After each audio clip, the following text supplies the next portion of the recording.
தேவனுக்கே மகிமை உண்டாவதாக. வாய்ஸ் சாட் குழுமத்தின் மூலியமாக இந்த காலை வேளையில் உங்கள் அனைவரையும் சந்திப்பதில் மிக்க மகிழ்ச்சி அடைகிறேன்.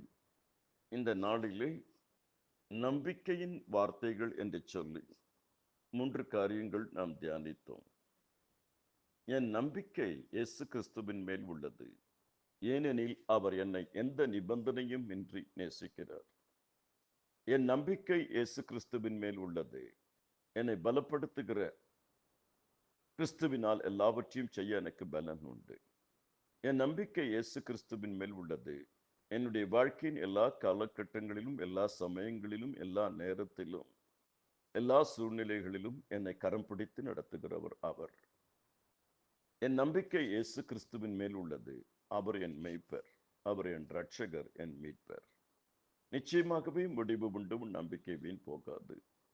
என் ஆத்மாவே தேவனை நோக்கி அமர்ந்திரு, நான் நம்புகிறது கர்த்தராலே வரும்.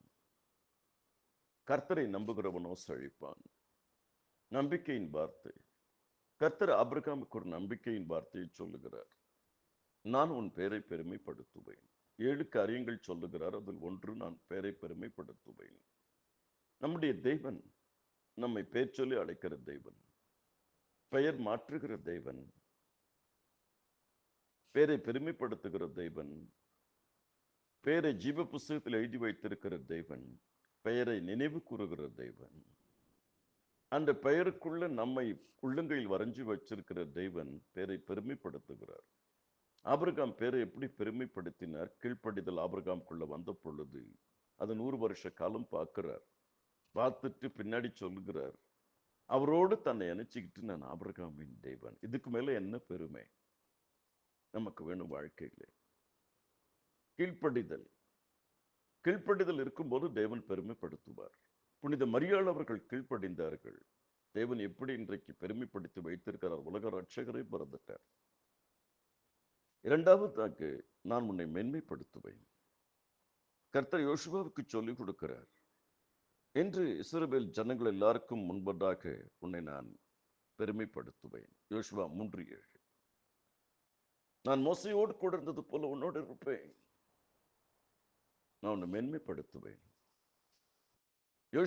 யோசுவாவை எப்படி மென்மைப்படுத்தினார்? யோசுவா ஒரு காலகட்டத்தில் சொல்லுகிறார், சூரியனே சந்திரனே நில்லு அப்படின்னு. சூரியனும் சந்திரனும் ஏறத்தாழ 12 மணி நேரத்துல இருந்து 14 மணி நேரம் நிக்குது. இதை விட ஒரு மனிதனுக்கு என்ன மேன்மை வேண்டும்?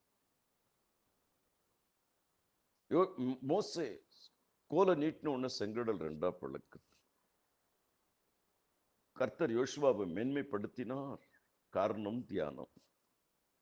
3வது, நான் கனப்படுத்துவேன். அவன் என்னை நோக்கி கூப்பிடுவான், நான் அவனுக்கு மறு உத்தரவு கொடுப்பேன். ஆபத்தில் நானே அவனோடு இருந்து அவனை கனப்படுத்துவேன். சங்கீதம் 91:15. நான் அவனோடு இருப்பேன். ஆபத்தில் நான் ஒரு தேவதூதனை அனுப்புவேன்னு சொல்லலை, நானே இருப்பேன், நானே வருவேன். அதனால்தான் பயப்படாத, நான் உன்னோடு இருக்கிறேன்.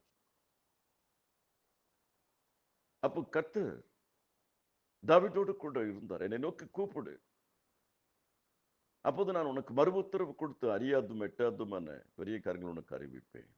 தாவீது நாளுக்கு நாள் விருத்தி அடைந்தான். சேனைகள் தேவனாகிய கர்த்தர் அவனோடு கூட இருந்தார். கர்த்தருக்குள் அன்பார்ந்த தேவ ஜனமே, கர்த்தர் நம்மை மென்மைப்படுத்த பெருமைப்படுத்துகிறவர், கனப்படுத்துகிறவர். நாம் செய்ய வேண்டியது கர்த்தருடைய வார்த்தைக்கு கீழ்ப்படியணும், கர்த்தருடைய வார்த்தையை தியானிக்கணும், கர்த்தரை நோக்கி கூப்பிடணும். கர்த்தராகிய இயேசு கிறிஸ்துவின் கிருபைகள் அனைவரோடு கூட இருப்பதாக. ஆமேன், ஆமேன்.